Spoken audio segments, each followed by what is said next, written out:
नमस्ते दोस्तों, जोहार। मैं निमेश सर आप सभी का अभिषेक चक्रवर्ती यूट्यूब चैनल में हार्दिक स्वागत करता हूं। क्लास 12 के बच्चों के डिमांड को देखते हुए मैं आज टॉप 40 हिस्ट्री के एमसीक्यू क्वेश्चन लेकर आया हूं जो जैक की तरफ से ऑलरेडी पूछे गए क्वेश्चंस हैं। तो चलिए एक एक करके इंपॉर्टेंट क्वेश्चंस को करते हैं और इससे रिलेटेड बहुत सारे क्वेश्चंस का हम लोग समझने वाले हैं। पहला क्वेश्चन आप लोग देख सकते हैं जो जैक की तरफ से पूछा गया है कि हड़प्पा किस नदी के किनारे अवस्थित है। तो आप सही पता है, हड़प्पा जो है मैंने बताया था हरा ट्रिक याद करके जाइएगा। हा से हड़प्पा, रा से रावी, हरा हरा याद करके जाइएगा। तो ये क्वेश्चन बना के आइएगा। तो रावी नदी जो है वो करेक्ट आंसर है। आप सही पता है, हद पार कर दिया था, हद पार कर दिया था। ह से हड़प्पा, द से दयाराम साहनी, यानी सबसे पहले 1921 में हड़प्पा की खोज की थी। याद रखिएगा, सबसे पहला खोजा गया स्थल का नाम है हड़प्पा।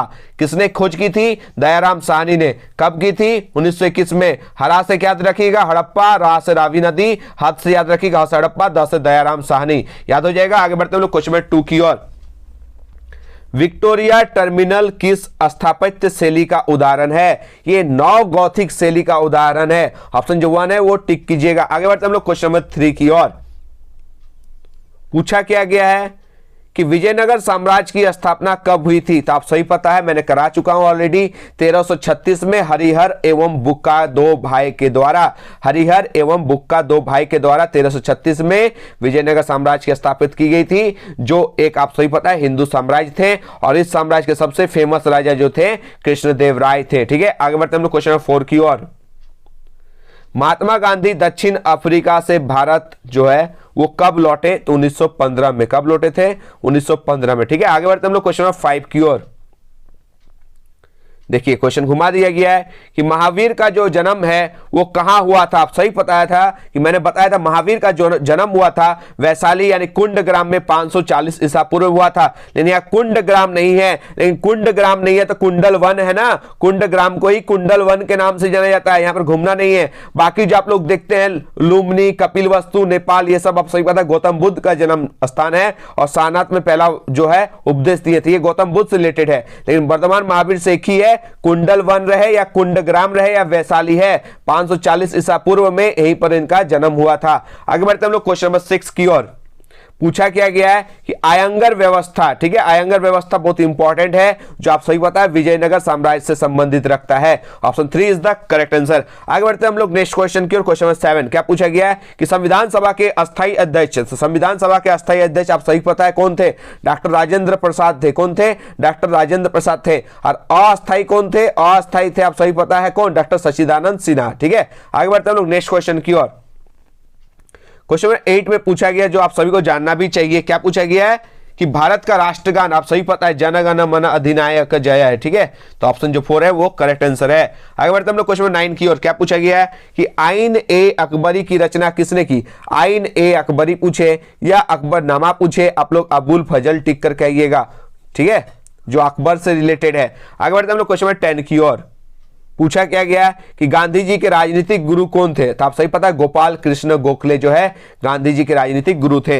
आगे बढ़ते हम लोग क्वेश्चन नंबर 11 की ओर। पूछा क्या गया है कि अशोक के अभिलेखों में कितने प्रकार के प्रांतों का उल्लेख किया गया है? तो 5 प्रकार के प्रांतों का उल्लेख किया गया है। अशोक के अभिलेख जो है 13वें अभिलेख बहुत ही इंपॉर्टेंट है जिसमें कलिंग युद्ध के बारे में पता चलता है। ठीक है, और अशोक के कितने अभिलेख है आप लोग कमेंट बताइएगा। आगे बढ़े हम लोग नेक्स्ट क्वेश्चन की ओर। क्वेश्चन नंबर 12 क्या पूछा गया है कि भारतीय संविधान में संसदीय प्रणाली, क्या संसदीय जो प्रणाली है वो किस देश से ली गई है? ब्रिटेन से ली गई है। किससे ली गई है? ब्रिटेन से ली गई है। ठीक है, आगे बढ़ते हम लोग नेक्स्ट क्वेश्चन की ओर। क्वेश्चन नंबर 13 फुट डालकर विजय प्राप्त करना। आप सही पता है फुट डालकर विजय प्राप्त करना जो अंग्रेज लोग करते थे, लेकिन यहाँ पे क्वेश्चन में पूछा गया है कि फुट डालकर विजय प्राप्त करने का जो कार्य सर्वप्रथम किस राजा ने किया था? अजात शत्रु। कौन किया था? अजात शत्रु। ऑप्शन 3 जो है वो करेक्ट आंसर है। आगे बढ़ते हम लोग क्वेश्चन नंबर 14 की ओर। क्या पूछा गया है? भारतीय राष्ट्रीय कांग्रेस के संस्थापक, मैंने बहुत अच्छे से इसको समझाया था कि भारतीय राष्ट्रीय कांग्रेस के जो संस्थापक थे A.O. ह्यूम थे। कब बना था यह पार्टी? 1885 में बना था। ठीक है, व्योमेश चंद्र बनर्जी जो है भारतीय राष्ट्रीय कांग्रेस के प्रथम अध्यक्ष थे। और मैंने बताया था महिला अध्यक्ष पहला एनी बेसेंट थे। प्रथम भारतीय महिला जो अध्यक्ष है वो सरोजिनी नायडू थे। तो इससे रिलेटेड क्वेश्चंस को करके जाना है। ठीक है, आगे बढ़ते हैं लोग क्वेश्चन नंबर 15 की ओर। क्या पूछा गया है कि सिंधु घाटी समाज जो है समाज का कैसा स्वरूप था? वो मातृ सत्तात्मक था। कैसा था? ऑप्शन जो 1 है वो करेक्ट आंसर है। आगे बढ़ते हैं हम लोग क्वेश्चन नंबर 16 की ओर। बहुत ही इंपॉर्टेंट क्वेश्चन है। धम्म नीति की शुरुआत किसने की थी? अशोक ने की थी। ठीक है, सम्राट अशोक को देवानाम प्रिय के नाम से जाना जाता है। ठीक है, याद कर लीजिए, प्रिय दर्शनी के नाम से जाना जाता है। इन्होंने ही धम्म की शुरुआत की थी। आगे बढ़ते हम लोग नेक्स्ट क्वेश्चन की ओर। Question number 17, Gateway of India का निर्माण जो है वो कब हुआ था? 1911 में हुआ था। कब हुआ था? 1911। ऑप्शन जो 2 है वो करेक्ट आंसर है। आगे बढ़ते हम लोग क्वेश्चन नंबर 18 की ओर। जीतल, जीतल क्या है? आप सभी पता है, चांदी का सिक्का था। जीतल जो है ऑप्शन जो 2 है वो करेक्ट आंसर है। आगे बढ़ते हम लोग क्वेश्चन नंबर 19 की ओर। क्या पूछा गया है? प्लासी का जो लड़ाई है वो कब हुई थी? ये 1757 में हुई थी। ठीक है, बक्सर की लड़ाई 1764 में हुई थी। याद करके जाइएगा, प्लासी का यहां पर पूछा गया तो 1757 जो है वो करेक्ट आंसर है। आगे बढ़ते हम लोग नेक्स्ट क्वेश्चन की ओर। क्वेश्चन नंबर 20, महाभारत की रचना किसने की था? आप सही पता, महाभारत की रचना किसने की थी? वेदव्यास ने की थी। और रामायण की रचना किसने की थी? वाल्मीकि ने की थी। बताया था ना दोस्तों। तो यहां पर महाभारत पूछा है तो आप लोग वेदव्यास को करके जाइएगा। आगे बढ़ते हम लोग क्वेश्चन नंबर 21 की ओर। क्या पूछा गया है कि आइन ए अकबरी को कितने भागों में विभाजित किया गया? तो आइन ए अकबरी को 5 भागों में विभाजित किया। ठीक है, आप लोग याद रखिएगा, अकबरनामा को 3 भागों में विभाजित किया गया था। अकबरनामा को 3 भागों में विभाजित किया था और तीसरा ही भाग को आइन ए अकबरी कहा जाता है। और इस आइन ए अकबरी के 5 भाग है। याद करके जाइएगा, आपसे क्वेश्चन पूछा जाएगा कि अकबरनामा को कितने भागों में बांटा गया था? 3 भाग में। और तीसरे भाग को ही आइन ए अकबरी कहते हैं, जिसके 5 भाग थे। आगे बढ़ते हम लोग नेक्स्ट क्वेश्चन की ओर। क्वेश्चन नंबर 22, विजयनगर की स्थानीय मातृ देवी का नाम था पंपा देवी। क्या नाम था? पंपा देवी। करके जाइएगा। विजयनगर साम्राज्य की राजधानी आप सही पता है, हम्पी। ठीक है, और कौन से नदी के किनारे विजयनगर साम्राज्य स्थापित है? आप सही पता है ना, कमेंट बॉक्स में जरूर बताइएगा। ठीक है, आगे बढ़ते हम लोग क्वेश्चन नंबर 23 की ओर। दामिन ए को कहा जाता है, क्या कहा जाता है? संताल परगना क्षेत्र। ऑप्शन जो 4 है वो करेक्ट आंसर है। आगे बढ़ते हम लोग क्वेश्चन नंबर 24 की ओर। भारत में प्रचलित सती प्रथा का उल्लेख किस विदेशी यात्री ने किया था? वो किया था फ्रांसवा बर्नियर ने।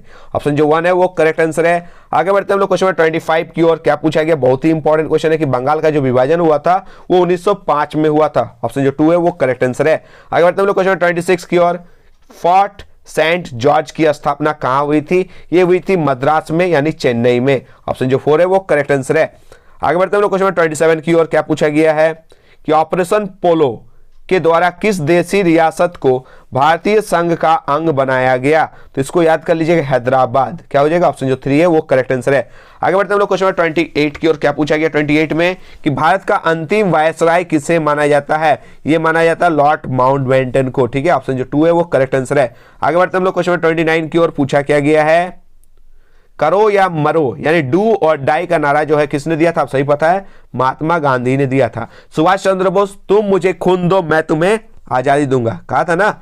यहां पर करेक्ट आंसर हो जाएगा, महात्मा गांधी ने करो या मरो का नारा दिया था, डू और डाई, भारत छोड़ो आंदोलन 1942 में। ठीक है, चलिए क्वेश्चन 30 आप लोग देख सकते हैं। काला कानून बहुत इंपॉर्टेंट क्वेश्चन है, यहां से सब्जेक्टिव क्वेश्चन पूछा जाता है। रॉलेट एक्ट को काला कानून कहा जाता है। बिना वकील बिना दलील किसी को भी शक के आधार पर अरेस्ट किया जा सकता था। ठीक है, और इस रॉलेट एक्ट की वजह से 13 अप्रैल 1919 को बहुत बड़ा कांड हो जाता है, यानी जालियांवाला बाग हत्याकांड हो जाता है। ठीक है, करके जाइएगा। आगे बढ़ते हम लोग क्वेश्चन 31 की ओर। पूछा क्या गया है कि भारत आने वाले पहले जो यूरोपियन थे, आप सही पता वास्को डी गामा आए थे ना, वो क्या थे? पुर्तगाली थे। तो इसका करेक्ट आंसर हो जाएगा ऑप्शन 4। आगे बढ़ते हम लोग नेक्स्ट क्वेश्चन की ओर। क्वेश्चन 32, मुगल कालीन चित्रकला देखकर जाइएगा, इससे सब्जेक्टिव क्वेश्चन पूछता है कि जो जहांगीर के टाइम में जो चित्रकला था उसके बारे में लिखना है। तो यहां पर क्वेश्चन जो पूछा गया, मुगल कालीन चित्रकला किसके शासनकाल में चरमोत्कर्ष यानी सबसे ऊपर उठा? तो वो जहांगीर के शासनकाल में। ठीक है, ऑप्शन 3 जो है वो करेक्ट आंसर है। आगे बढ़ते हैं क्वेश्चन 33 की ओर।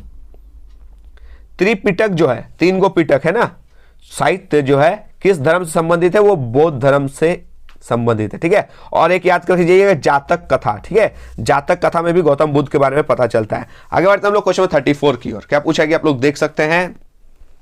कैप्टन हॉकिंस किस मुगल दरबार में आया था? ठीक है, ऐसा क्वेश्चन आता है कि कौन किसके दरबार में आया था, कौन किसका दरबारी था। तो यहाँ कैप्टन हॉकिंस पूछा गया। ठीक है, तो इसका जो करेक्ट आंसर हो जाएगा जहांगीर। ऑप्शन 2 जो है वो करेक्ट आंसर है। आगे बढ़ते हम लोग क्वेश्चन 35 की ओर। क्या पूछा गया है, गांधी इरविन पैक्ट कब हुआ था? गांधी और इरविन के बीच में जो पैक्ट हुआ था वो कब हुआ था? 1931 में हुआ था। ऑप्शन जो 3 है वो करेक्ट आंसर है। आगे बढ़ते हम लोग क्वेश्चन 36 की ओर। 1857 का विद्रोह कहाँ आरंभ हुआ था? आप सही पता है 10 मई को हुआ था, मेरठ में हुआ था। कहाँ हुआ था? मेरठ में। ठीक है, कहाँ कौन नेतृत्व किया था ये क्वेश्चंस करके जाइएगा, ऑब्जेक्टिव पूछा जाएगा। नयनार, ठीक है, नयनार यानी नयन, नयन मतलब आंख होता है, और आपको पता है तीसरी आंख किनका होता है? भगवान शिव के ना। तो यहाँ जो हो जाएगा नयनार जो है वो शिव से है, और अलवार जो है, अलवार वो है विष्णु जी। ठीक है, नयनार शिव जी, अलवार जो है वो विष्णु से रिलेटेड है। आगे बढ़ते हैं हम लोग क्वेश्चन 38 की ओर। दांडी या दांडी ये किस राज्य में? आप सही पता है जिस राज्य में महात्मा गांधी पैदा हुए थे, यानी गुजरात। कौन सा? गुजरात। दांडी यात्रा करके जाइएगा। ठीक है, यहां से सब्जेक्टिव क्वेश्चन पूछे जाते हैं। आगे बढ़ते हैं हम लोग क्वेश्चन 39 की ओर। जजिया कर मैंने बताया था दोस्तों अकबर ने हटाया था। किसने हटाया था? अकबर ने। अच्छे से जजिया कर को मैंने समझाया था। कब हटाया था कमेंट बॉक्स में जरूर बताइएगा। तीर्थ यात्रा कर कब हटाया था बताइएगा। दीन ए इलाही धर्म कब स्थापित किया था अकबर, ये भी बताइएगा। तो जजिया कर जो है वो जिम्मियों से लिया जाता है, यहाँ धिम्मी लिख दिया है। जिम्मियों से लिया जाता था यानी गैर मुसलमानों से लिया जाता था, यानी हिंदुओं से लिया जाता था, जिसे अकबर ने हटाया था। ठीक है, आगे बढ़ते हैं लोग नेक्स्ट क्वेश्चन की और आज का लास्ट और अंतिम क्वेश्चन, क्वेश्चन 40। क्या पूछा गया है कि हाथी गुफा अभिलेख किससे संबंधित है? ये कलिंग शासक खरवेल से संबंधित है। तो Kharavela is the correct answer, option 4 is the correct answer. आप लोग कमेंट बताइएगा ये 40 में से आप लोग कितना सही किए। ठीक है, और वीडियोस अपलोड होने वाला, टेंशन नहीं लीजिएगा, धीरे धीरे सब अपलोड होगा। चलिए ऑल द बेस्ट, आप लोग एग्जाम धाकड़ तरीके से दीजिएगा। तो मिलते हैं एक नए वीडियो के साथ। धन्यवाद, जय हिंद, वंदे मातरम।